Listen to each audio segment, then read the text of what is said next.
Stress is the inflammation that robs us of life, energy, and happiness. Our typical solutions for gut health and hormone balance have let a lot of us down. We're over-medicated and underserved. At The Less Stressed Life, we're a community of health-savvy women exploring solutions outside of our traditional Western medicine toolbox and training to raise the bar and change our stories.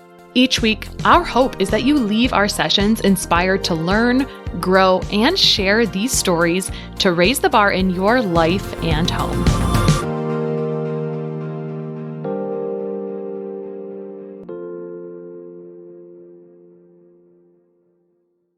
All right, today we're going to talk about this little topic that sometimes is not super popular, but what does it look like if we're not pooping every day? And so Dena Norton has so kindly said, I would love to talk about this topic. And so Dena is a registered dietitian and holistic nutrition coach with Back to the Book Nutrition. And she works with gut and hormone issues. She has a bachelor's and master's degree in nutrition and is currently finishing up her functional medicine certification. She faced HPA axis dysfunction, otherwise more commonly known as burnout, right? Hormone imbalance and IBS symptoms that traditional medicine couldn't help her fix. So she found answers in the world of holistic and functional medicine. And her own dramatic recovery opened her eyes to a whole new approach of health and gave her a passion to help others find healing as well. She has 15 years of experience in both the traditional medical system and holistic health, and she now combines all she's learned to leverage the best of research back and results-driven approaches to help her clients optimize their health. She's been featured on Dr. Axe, Prevention Magazine, Fitness Magazine, HuffPost, and others. Welcome, Dena. Thank you. Glad to be here. Yeah. So we don't know what the title of this episode will be, but we feel like it's really practical strategies. And like you were saying offline, this is the basics that need to be in place before we get into advanced stuff. Yeah. Honestly, I think it's for anyone and everyone, truly, because what we're going to talk about today is the foundations for long-term gut health, for optimizing digestive function. So whether you're like early days in your IBS or gut symptoms, or whether you're deep in the ditch and doing all the advanced stuff, the things we're going to talk about today are cheap, easy. You can do them today and they matter. They will get you more out of everything else you're trying to do to fix your gut. Yeah. Okay, cool. So practical strategies for gut health, which affects everyone. So on that note, since we've already given lip service to the term IBS, let's go ahead and just define that for clarity, because I think if we define it, people may say, oh, I might have that garbage disposal criteria that may apply to me as well. So let's define IBS first. Yeah. IBS is irritable bowel syndrome. It is considered a diagnosis of exclusion. So anytime you hear the word syndrome tacked on the end of something, it's a diagnosis of exclusion, meaning it's a cluster of symptoms.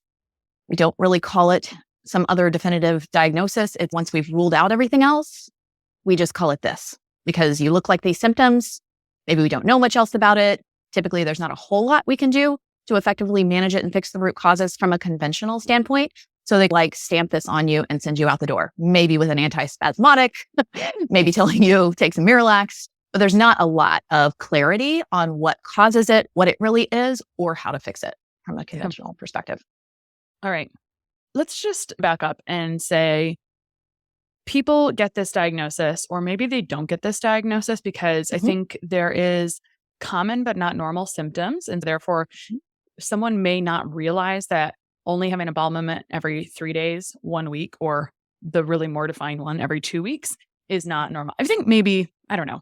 I'm just probably if you're listening to this podcast, you're going to be the more self-aware person. That's the understanding. So share this with a friend who you may have found out is only pooping once every 2 weeks. But the point is that, like you said, this could impact everyone. So if we think about people who either have the diagnosis or do not, but are experiencing lack of regular motility, what do you think some of the questions that we get the most before we dig into the meat? What are people thinking is the problem, or what are they looking for as, hey, I've tried this, but do you have any advice on this? What do people ask you as a dietitian, or what kind of messages do you get online from people that are dealing with gut issues first? I think the obvious ones are around how to fix the symptoms, because that's what's popping up above the surface, bothering people. I'm constipated. I have diarrhea. I have a lot of pain. I have all this gas I can't get rid of. So a lot of it's about like, how do you fix the constipation, or how do you slow down the diarrhea, or how do you fix the gas? And so those are the like symptoms on the surface. And you and I are more interested in, yeah, let's put some Band-Aids on that and make you feel better, but let's look under the hood. Try to figure out how this happened in the first place. What's going on with stomach acid? What's going on with your stress level? What's going on with all these other things that were brewing under the surface to push you over into these symptoms of IBS? And then I think the next the other group of questions are around foods, right? The obvious thoughts where people go usually is something's wrong with what I'm eating. I'm either not eating enough of something or I'm eating too much of something that's triggering all these symptoms. And so they start to focus on what they can do with their food to fix the symptoms. I think these are like totally logical responses, right? We're like dealing with symptoms that are bugging us every day. And we know that we eat food every day and we a lot of times see symptoms following foods.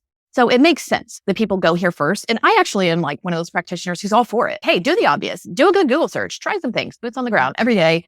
Makes sense. Do the 101 things on your own. But if you're not getting traction, that's when it's time to like look a little deeper and try something more. Yeah, no, I would agree. And I would say that was like the answer I was a bit rooting around for is that people will come to us because the term is dietitian, but I think sometimes there is more than what meets the eye there. There's going to be a little more that we offer besides diet changes. Now, on that note, I think maybe it might be useful. I don't think this fits. I think this will get lost when we get into the rest of the content. So I think maybe we should actually address what is the conventional approach to IBS or constipation versus the holistic approach. And then the holistic approach will allow us to dive in. So let's just like preface, what does it conventionally look like? If someone has experienced this, they may have experienced it already. But if you haven't, we'd like to save you some time. Yeah, the conventional approach, this is from my own personal experience and what I hear clients being told by their doctors when they come to me, is typically take some sort of over-the-counter product, usually first, to fix your diarrhea or your constipation. So like, just take some Miralax. This is probably just IBS. Good luck. Sometimes they might prescribe something like an antispasmodic or a prescription level antidiarrheal to help you even more in their mind. And then the other thing that has become more mainstream with conventional recommendations in the last several years is like recommending a low FODMAP diet. That seems to be the golden boy right now of what should you do with your diet based on conventional medicine advice. So that's what I'm seeing doled out to people as first line recommendations when they have IBS. Now, how do we feel? I know, how do we feel? Yeah, about how do we feel? I can't argue with the literature. Honestly, there's great research showing that you get results when you bring in a low-fat diet with a lot of people. Okay, but the way the research is behind it short term. So I'm very moderate when I talk with people. I'm like, let's talk about the pros and cons. There's probably like some value in this and some value in that, but let's like put it on the table and really decide like what makes sense for you. So the deal with low FODMAP, or really most or all other quote unquote gut healing diets of any kind, is that they're very focused on short-term symptom resolution. Mm-hmm. And that's great. Like you might need a dash of that, but it can't be your only strategy and it can't be your forever plan. So that's all fine and good if you're going to do it for a couple of weeks just to test the waters and see if you get symptom improvement. But at the same time, you need to be figuring out how to get under the hood and see what caused this and how do I reverse that as well. Because now we're getting research publications that confirm what we've been seeing as practitioners all along, is that the longer and longer you persist on these restrictive diets, the more and more dysfunction. You're really just cutting your nose to spite your face, basically. You're kicking the can down the road and you're getting immediate relief for the sake of long-term, like setting yourself back. Yeah. So I have strong concern with really making that your primary game plan. I don't think that's smart. I think it can be used in the right dose for a short period while you're exploring deeper causes. So if you've been doing low FODMAP and you saw benefits at the beginning, and now you realize it's one, too restrictive, two, it's not a long-term approach. Like we are immediate gravid people and this is getting doled out pretty commonly, but it's not, like you said, a long-term solution. And what it's creating is dysfunction, which creates immune dysfunction and food sensitivities that are more severe. So it really breeds that stuff. Yeah, that's totally does. What it does. Yeah. And on that note, setting the stage, when we're thinking about holistic strategies, we have maybe some diet changes and that may not look like restriction. It might look like stool testing. It might look like different supplement protocols to overcome, essentially we'll call them shortcuts to the outcomes that we want. So we can talk about all of those things or like all those things in general. But what we were just describing with people getting more and more restrictive really reminds me of this like stress and gut connection. And I think that might be where we should actually start. That's where I see things really getting spiraling out of control, is that you do some food changes, relief, And then it really spirals out of control. And we just want to continue to think that food is going to be the answer. The restriction of food is only going to be the answer. So let's talk about what happens next with like stress, nervous system imbalances, and what's going on in the gut, and how big of a part does that really play in the overall gut dysfunction, gut health, IBS, bloating, constipation picture. Mhm. It's huge. It is a part of it for every single person dealing with gut issues, hands down. I think there are some people for whom it's a bigger part, honestly. And usually these people are somewhat aware of this, right? When work stress ramps up, my gut just gets really bad. A lot of people can make this connection at whatever level they can make it, but it's a part for everyone, whether they realize it or not. And so I would say it's not even like important to look at the longer and longer you go with symptoms or when diet hasn't worked. This has been going on as a piece of it from the very beginning. And that's why I say the stuff we're going to talk about today is stuff that everybody with gut symptoms needs to be tending to. Because if you're not, you're skip jumping over foundations and you're setting yourself back. You're not going to get as much benefit out of the other things that you're trying to do. So the brain gut connection is strong. Obviously, that's something that's widely accepted, even by conventional medicine at this point. And a lot of what the brain is doing for digestion has to do with its perception incoming of what's stressful, what's needed, what's being felt at the moment. The brain is the receiver of all these signals from our physical senses, as well as from things that we're perceiving with in other ways. And so it is like sifting through all this and deciding what's needed. Are we needing to send a stress response? Are we needing digestive juices? What are we needing at the moment? And then it dictates down to all these components of our digestive tract. Like, we need you or we don't need you. We need you to this degree. We need less. We need more. And so if your, brain is busy sifting through things that it perceives as high importance, things like stress of whatever type, things like I'm just really busy and I have a lot of tasks I need to fire off right now, it is going to downgrade digestive juices. And we have definitely animal data and some human data confirming this, that stomach acid, digestive enzyme production, bile acid production, all of those drop significantly when we're under chronic stress, for sure. That's very clear in the literature.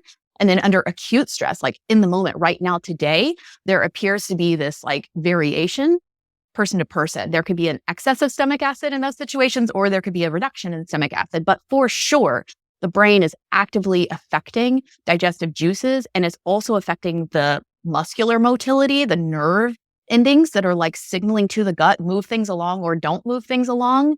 So there's a lot of input. Chronic stress is also very involved in immune regulation. So that definitely comes in as far as, can you fight off stuff in the gut that you should be fighting off, parasites and pathogens and whatnot?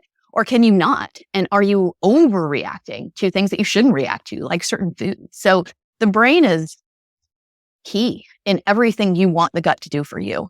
And if your gut is messed up in whatever way, you really need to be going upstream and really working top down on the brain and on the stress inputs and how it's responding to all of those.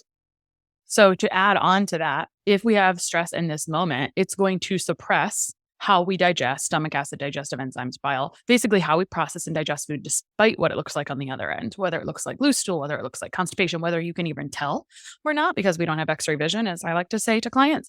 And so lack of digestion is, I think, one of the most foundational pillars that is essential for long-term good gut health, because lack of digestion equals fermentation, overgrowth of things, gas and bloating, et cetera. If there's gas and bloating after meals, there's fermentation happening instead of digestion and absorption of nutrients.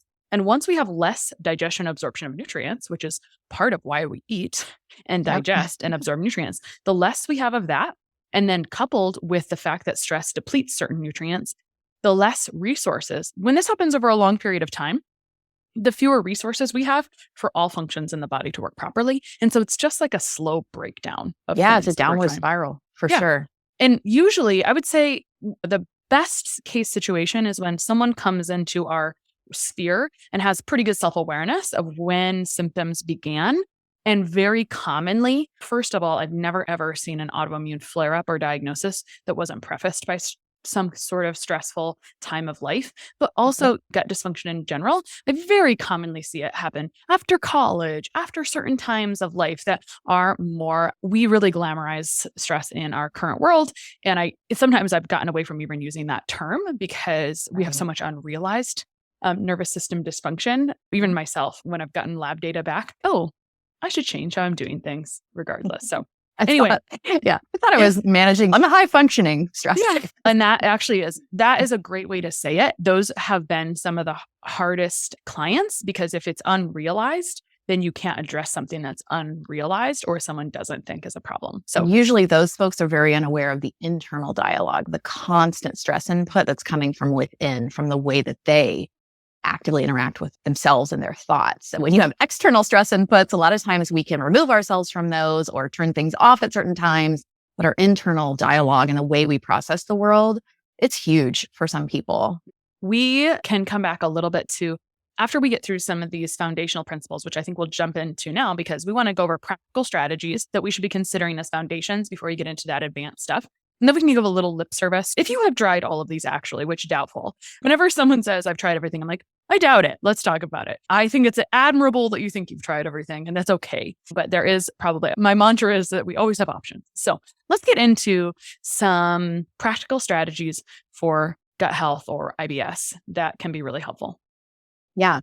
And there are so many. I have 10 on the list. I cut it down to 10, but there are so many more. But I think simple things, the first few are really geared around not what you eat, because again, there's a lot of that out there. That could be important too. But we're talking about how do you even approach food? How do you eat when it's time to eat? Because all of this is signaling to your brain, are we digesting or are we responding to stress? So I think even before you eat, taking a moment, and I try to tell clients, even if it's 30 seconds, like we all have 30 seconds to take a moment and do some deep belly breathing.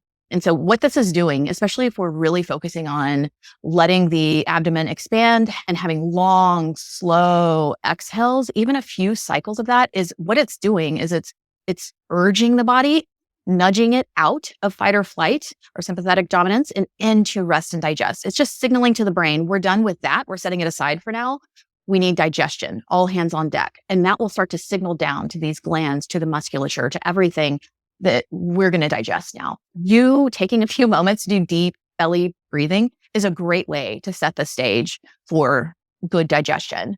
I think number 2 would be to don't just jump right into eating. After you've done your breathing, take a moment to observe the food and to smell the food. And this all sounds like so small, right? Like eye roll, what's that going to do? But really, when you take in the food visually, when you smell the food, that does, quote unquote, get the juices flowing. It's an old phrase, but it's very physiologically accurate. And if you think of a time where you like walk into your favorite restaurant or bakery or home when dinner's being cooked, and just that moment where you're like, oh, it just all hits you and it just smells so good and it takes you in. And if you really listen into your body, you'll notice there's excess saliva being produced. Your mouth will actually be watering. And that is part of your body signaling digestive juices. The saliva itself has these enzymes that break down carbs and fats. It's getting the ball rolling, ready for what's about to come in. So you intentionally, even sitting down to a quick lunch, can take a minute to observe the food, to think through it visually and to smell it and to take it in with other senses before you start to eat. So that would be number 2. And then the third would be when you're actually eating, taking your first bite, thinking, slow down. Most of us are wolfing food without realizing it. We give the obligatory 3 chews and a swallow and on to the next bite. And we really need to be, I tell my kids all the time, I'm forever saying half bites, double chews, half bites, double chews. We really need smaller bites, lots and lots of chewing. Set your fork down, push your plate away, recline a bit. Take a moment to chew that until it's pureed. Everything you eat should be pureed or nearly so before you swallow it. And I bet because I have a hard time doing it, but chewing slowly and thoroughly. So this manual digestion by the teeth, again, the longer it's in the mouth, the more saliva is being secreted. That's going to start some of the enzyme breakdown, but you're manually breaking down the food, and that's reducing the burden on that stomach acid, on the rest of the digestion, so that it has less work to do. So you're lowering the burden of digestion, especially if you're in a position where you have disrupted gut function. Everything you can do in these ways is helping your body work less when it's burdened. So chewing, eating slowly. I think number 4 would be limiting the fluid that you drink with meals. This would be a small way to let your body have max potency of its stomach acid. So if we're drinking gobs and gobs of water, we're diluting the pH of our stomach acid a little bit. And that potency of acid, especially if you're someone who has suppressed stomach acid output and you're just not putting out very much, you want it to be as max potency as it can be, as acidic as possible. So don't dilute it with water. So that's going to help you, especially with protein breakdown, to have max potency of your stomach acid. So maybe limiting to 4 ounces, 3 to 4 ounces with a meal. And I think it's easiest when you actually serve yourself that much. Don't serve yourself a big glass and expect yourself to not drink it all. Serve yourself in a 3 or 4 ounce glass with your meal, and that's what you're going to use. So it's basically like wetting the mouth between bites when you need to versus getting your hydration done with your meal. So limiting fluids with meals, I think, would be number 4. That can be helpful. Number 5 would be trying out a digestive tea after dinner. These would be like along the lines of taking bitters. Some people take bitters in the form of supplements. Some people eat bitter herbs and bitter greens with their foods. And these things, the bitter flavors of them on the tongue actually send signals down to our gut to improve release of digestive juices. So they really are signaling mechanisms. Some of them increase motility to some degree. So we're really trying to, again, communicate to the body what we need from it to help it do its job a little better. So there's one that Puka makes, Puka, has an organic after dinner tea. I just like the blend there. And I think it tastes pretty good too. So it's got fennel and licorice and anise, some of those that are pretty common digestive aids. I think on top of the fact that the components themselves are digestive aids, just the relaxation of having a cup of tea after dinner. Something about sitting with a warm beverage is just relaxing too, which a lot of us need to take a moment and not like jump right up from whatever we're eating and run off to life again. We need to take a moment and let our body process what we just gave it and think through what we've just done. Let things sit a bit before we jump right back into life. So I think after dinner teas can be nice after 1 or more of your meals during the day. And then especially if you're someone who deals with slower motility, just a hot beverage is a bowel stimulant. When that heat hits the body, it does send a nerve signal down to the lower bowel to encourage it to release, to make room. So warm things on top of the fact that it has those digestive aids can be really helpful in a digestive tea. So those would be a handful of things about the moment of eating. How can you approach that and do that better to help your body out? I think some other things that are less focused on that would be like considering giving your gut some rest every now and then, especially if you're someone who feels like the digestive burden is high, your gut's just not processing things. It's backed up, it's bloated, it's gassy, maybe it's constipated. It's like up to its neck in stuff it needs to process. It's like at work when the papers are piling up and you still only have a certain number of hours in the day. There's just no way at some point you're going to finish it. There's always a breaking point where too much is too much. And the body's really the same, especially if it's really burdened by digestion. So I think considering maybe weekly, maybe even monthly, it doesn't have to be every other day or something, but taking a break from the burden of putting more and more food down and maybe doing like a liquid day where you do bone broths and electrolyte drinks and clear liquids, just things that are a little gentler, a little easier on the body, and see if that helps you, if that does feel like it gives your body a breather and your symptoms wane a little bit. And then you go back to your norm the next day and it gives you a little bit of relief. Maybe that's something you could rotate in. I think fasting, quote unquote, you can get definitely where you're doing too much of that and skewing things further. And we don't want to get the body, the gut specifically, but other areas of food relationship and metabolism and other things on a swinging pendulum. We want to be careful with how often and in what way we introduce something like a fasting type of thing. But I think one day here and there of doing liquids, doing caloric liquids even, can be really helpful to give some people a break. So that's an idea. I think number 7, and I'll send like specifics of this to clients a lot of times, breathing exercises that go beyond, I'm still sitting at my desk or I'm still sitting at the table trying to do some breathing in the right way, but taking a moment to get down on the floor, lie on your back, spread your body out, unbuckle your pants. We're really trying to give the musculature, give the gut itself like room to expand, space to do so, to flop and fall open, if you will. That's basically what we're doing. We're trying to like give it some space. We all spend so much time crouched over, hunched over, physically tense, sitting up in chairs where our physical body is compressed, our gut is compressed. And so we're just trying to spread that out, give it some room, and then do some of this deep belly breathing. Again, focus on long exhales. So methods like 4-7-8 or similar things like that, where you're really focusing on a long, slow exhale. So we're helping the physical digestive tract spread out and expand, but we're also, again, circling back to that nervous system and ushering it out of fight or flight and into rest and digest. Interestingly, when I was dealing with IBS years ago as like a young, high-achieving dietitian, working too hard, giving too much of myself, super overstressed, I would have these seemingly random gut cramps, and it would just build and build through the workday. Or, oh, I just need to sit down, but I couldn't. And the only thing I knew to relieve it was to like just get home at the end of the day. And I would lay down on the floor in the living room and I would just do a bunch of breathing. And I didn't even understand the physiology of that at this point. I didn't know anything I know today about the nervous system and the innervation with the gut and all of that. But I just knew that's what made me feel better finally at the end of the day. It didn't even take it all away, but it at least took me down several notches and I could regroup. And by the next morning, I was fine after a good sleep. But this sort of laying down, letting the gut expand and doing this sort of deep breathing is really a powerful tool in your pocket to help your body unwind and relax. So I think that can be really helpful. You could even layer onto that something like a heating pad or something warm over the abdomen to just push even more relaxation. Those sorts of advanced lie down on your back and breathe deeply approaches can be really helpful.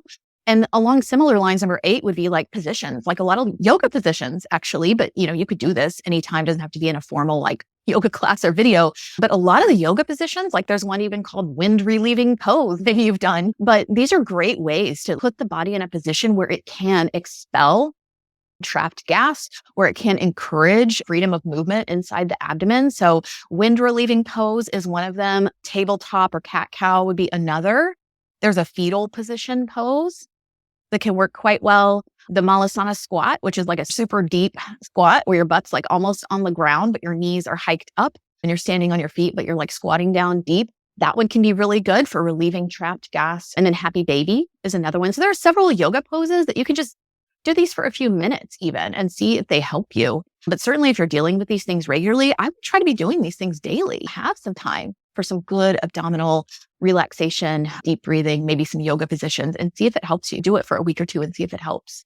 I think number 9 would be abdominal massage, actually massaging. And some people who are tender in that area are like, oh, I don't know if that sounds like it would feel very good, but it can really help to, again, just assist the body because you're going to use pressure to move gas and to move stool that's trapped. And so you would lie down on your back ideally for this as well. And you can Google this on YouTube, abdominal massage for trapped gas or IBS, but you're basically going to take your fist or the palm of your hand and apply like medium pressure at your right hip bone, that front hip bone, right. So bottom of your abdomen, lower right. And you're just going to push up and then across the abdomen under the rib cage and then down the left side and then toward the middle of the pelvis and out. So you're basically just tracing your large intestine. You could use light pressure, and that would actually be more for stimulating lymphatic flow, which also is girding up behind, like moving the gut. But medium to deep pressure would be more like actually engaging that colon and nudging what's in there along. And we're simulating, honestly, what normal motility would be. There are multiple kind of layers of musculature in the GI tract that are always squishing and squeezing and throbbing to move things through. And so we're just like doing that from the outside by doing these abdominal massages. So that can be helpful. You could layer these together, right? You could do the lay down, the deep breathing, the warm heating pad, and then you could do some massage and just see what it feels like if it helps you. And I think finally, number 10 would be like using a potty stool. These have become more popular in recent years. It used to be just for our toddlers to get on the toilet. But now a lot of people are really trying this. This is the way like traditional people would have gone to the bathroom. Really. And so we're just hiking up the knees and putting some pressure in the abdomen to help it to move things along. So you can get a little stool for cheap on Amazon, or you may even have something like that would serve you at home. And that could help to position your body where it's easier to move things out. So there's not so much straining and pressure when you're having a bowel movement, if that's difficult for you. So those are 10 things that I think are super simple. People can try today. Yeah. And I wrote very clearly at the top of this is my like brain. I just have to write while you're talking. I already have half of this written down. I wrote down how you eat, not what you eat. This is how you eat strategies. And so we're having a little bit of a context shift in our brain that how you eat. And because we always think about, stress, lifestyle, et cetera. Like these are the stressors from how we eat, eating fast, trying to eat in fight or flight versus rest and digest, et cetera. Mechanical digestion. There's a lot of mechanics here, right? So I know what you're talking about with the quote unquote squatty potty discussion or ancestral version of sitting like that. But can you describe that a little bit more if this is the first time someone's heard about this? Yep. So these are little stools. Usually they like sit around the base of your toilet. So they might be elevated by 6 inches or 9 inches. And it's just a platform for your feet to rest on. So your feet are not now on the floor when you're seated on the toilet. They're resting on this stool 6 or 9 inches above the floor. And what that does is your knees are going to pop up a little higher in the air, or basically just providing a little bit of compression to the abdomen. And so it naturally has a little more force on it to expel things. So the pressure isn't on you to urge and squeeze and push, because too much of that can cause some problems. So this is just positioning your body where there's natural pressure and gravity working for it when you move a bowel movement. The quick and easy thing to do without buying a stool would be you can even experiment with raising like one of your knees and hug it with your left arm, pull your knee up to your left, breast or chest area, and pull back on it with your arm to create that pressure on the left side of your gut. Even just pulling that one knee up while you're seated on the toilet to see if that helps put a little pressure on that descending colon where stool is packed up there and trying to wait to get out. That'd be a super simple thing you could do yourself. But buying the stool would be just a good practice, I think, to get in for people who have to push and work to expel bowel movements. Perfect. All right. So you just shared 10 essentially mechanical, or how you eat for the most part, tools that everyone can use for improving gut health. So now let's just give a little bit of lip service to that. This is a step toward trying all the things, right? Because one thing people may have done is adding something like Miralax, adding fiber, which, by the way, if we add fiber too fast, we can get impacted and constipated as well, actually. Sad reality is we tend to go all in on something, but you can actually make it worse in the short term. So just throwing that in there really quick. Hydration, some of those things can be looked at. And then the next thing people will look at is there something in my diet that is creating this sometimes? These are mechanical. Again, backing up that digestion is the most important tool. So if we can do anything to help support and improve digestion, it's going to create less immune system dysfunction downstream and create less immune system chaos downstream. So we've talked now about these mechanical, how you eat things, easy to do things. What kind of problems in the gut would these 10 things? Now, these could be supportive for everything, but what comes after that, like in our holistic practices, that may be an advanced strategy beyond this that someone may need? I think we just want to spell out that, by the way, there are other things that can be going on for sure. These are the DIY options that you should use. But what comes next after this for us as clinicians to help someone fix this from a root cause perspective longer term? Yeah. I think what you build on top of this stuff is, especially if you've had symptoms for longer or they're pretty severe, you want to be trying to get to what caused them in the first place. And so our investigation would usually be like, are you really making enough stomach acid? It might go beyond the strategies that we've talked about. There may be a reason for that. Maybe you have H. pylori. Maybe you have nutritional deficiencies that don't allow you to make stomach acid. We need to figure that out. We need to test for those things. We need to bring in supplemental help or killing agents or whatever to fix that. That would be one example. Another example would be like if you're suffering from these symptoms and you have a really entrenched microbial imbalance lower in the gut, in the small intestine or in the large intestine, like a bacterial overgrowth, like a yeast overgrowth, like undergrowth of good bacteria, a highly under-recognized cause for IBS symptoms in my experience. But if you have these imbalances, the strategies we're talking about today are not enough, very likely. And so we need to test for and understand what specific imbalance you have so that we can then layer on top of these things a more targeted approach, whether it's supplements, medications, food changes, all of that, to effectively head on tackle the imbalance and right that ship. So that would be examples, or if you have a leaky gut that's really driving part of your IBS, part of your food sensitivities, we need to shore that up. We need to lower chronic stress. We need to lower things that we know disrupt the gut lining. We need to bring in supplements that actively rebuild it. We need to do any and all of that to address that directly. And so usually we're adding on something like testing. I do comprehensive stool testing for so many people, and it's really helpful. And that can be your next level of naming the specific imbalances that are going on so that you can add a more targeted approach to address those while you're also tending to these foundations. But I don't know if you've seen this, Krista, but like the longer and longer, the deeper and deeper I go into gut work. And then usually the more and more people you help, the more and more complex people come to you. And I mostly see at this point, like really complex long-term gut cases. So they're way beyond, hey, buy a potty stool and everything will be fixed for you. But the more of that work I do, the more I actually appreciate how important these foundations are, because so many people are desperate and in pain and they want relief from something big. And it's important to go there and have someone who can guide you through those more advanced tests and protocols and all of that. That's really critical. But if you're skip jumping over this stuff because it does not seem that important or because it takes a few extra minutes of your time throughout the day, you are not going to get as much out of those other things, because the things we've talked about today are the long-term strategy to help your body do what it was designed to do well. And if you're just ignoring that and looking to some medication or supplement protocol to get you out of the ditch, you're calling in the toe, but then you're trying to run on 4 flat tires and you're just not going to get very far, basically. Yeah. I want to mention something that I'm seeing that kind of piggybacks on you saying I'm seeing more complex issues. And I appreciate that you didn't name comprehensive stool testing. One thing I'm hesitant to do at this point, because this is what I'm seeing in practice, is name what I might use. I'm happy to tell people what I use in practice. I have no problem with that. What I think is the issue is that people go and pursue these tests or maybe get different tests, and some of them are not very good. Sometimes they get a good test, but the interpretation and intervention is poor. And so what I get on my doorstep is they truly have done the right things, but didn't get the right things. They were definitely on the right track, but did not get results. And my conversation that I'd like to bring to this is that is an unfortunate problem. And I have a lot of empathy for it. And I think all failures are lessons. And so we can only take why that didn't work, unravel it and go through it. So usually in that case, I'm like, please send me those results before we talk about this. Then tell me what you did. And then hopefully I can see the holes in what you did very quickly. That's what I want to do for someone like, oh, you had an ineffective protocol. That's a really common situation. Or someone is just treated by the test. That's so inappropriate, right? And that's what happens conventionally all the time. I'm not trying to pick on anyone, but that's what it is.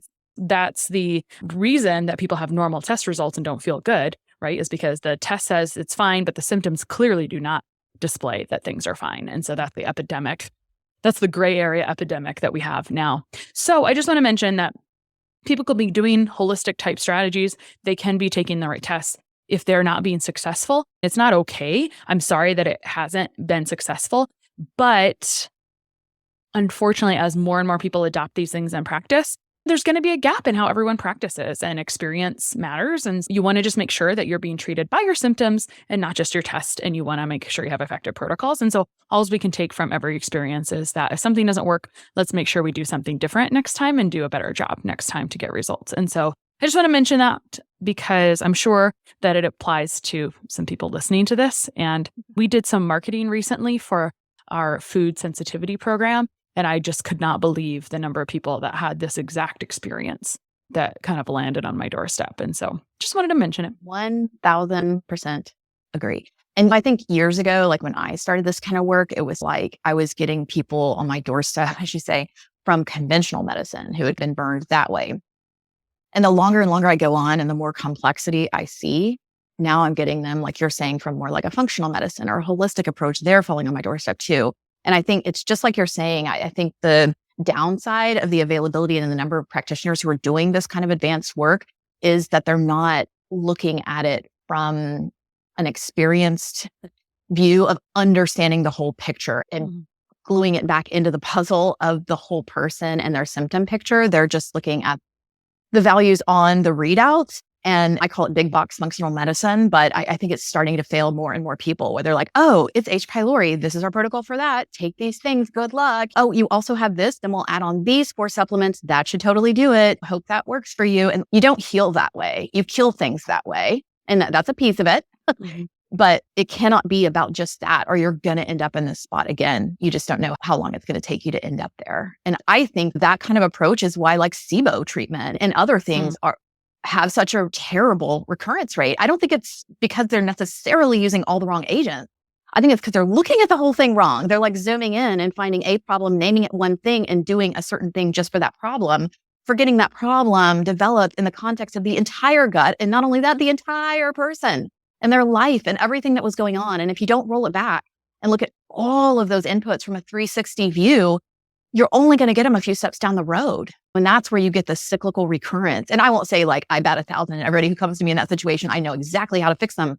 But I do my very best, if I know you do, to like really time out, zoom out, and look at the whole picture. And that's the emphasis of what we talked about today. These things that seem simple and seem small, they're really not. I know they're not sexy, but they are critical to how you approach eating and your interactions with your gut and with your whole health. And if you don't really work on that thoughtful, mindful approach, you're not going to get past this stuff if you don't retrain some of these behaviors. So yeah, totally. That was my little soapbox. But yeah, totally with you.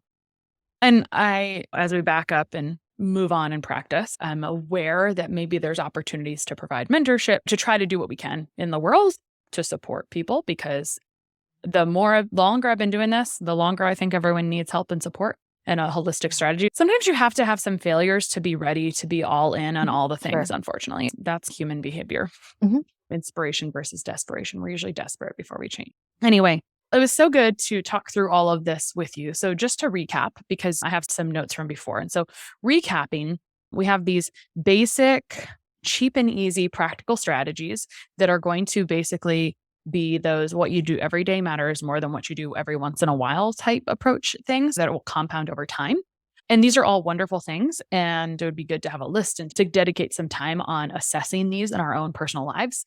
And then some of the things beyond this that this episode is cover is those significant bug problems like imbalance of the bacteria, yeast, parasites, et cetera, which we've talked about already.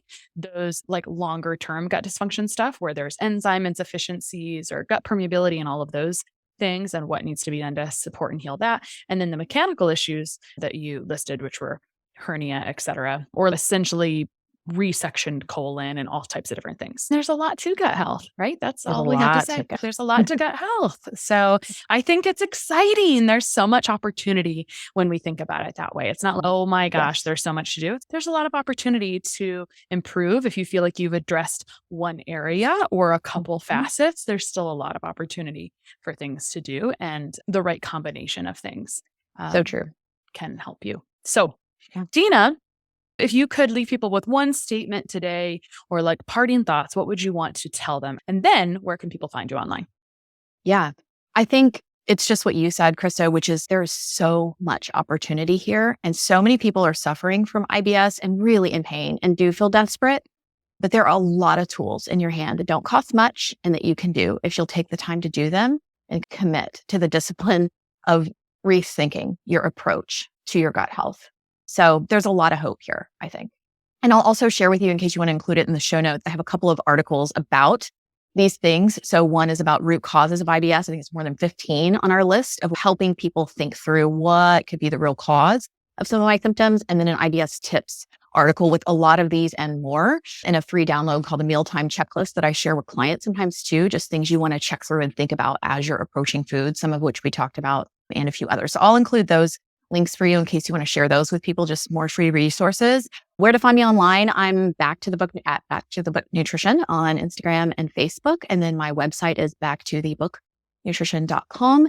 And if people are interested in one-on-one work, I offer a free 10-minute discovery call. You can sign up for that in my social profiles or from any page on my website. And that just lets me hear a little more of your story and give you a really good, honest read on whether I think I can help. Perfect. Thanks so much for coming on today. Yeah. Thanks for having me. Sharing and reviewing this podcast is the best way to help us succeed with our mission to help integrate the best of East and West and empower you to raise the bar on your health story. Just go to reviewthispodcast.com/less stressed life. That's reviewthispodcast.com/less stressed life. And you'll be taken directly to a page where you can insert your review and hit post.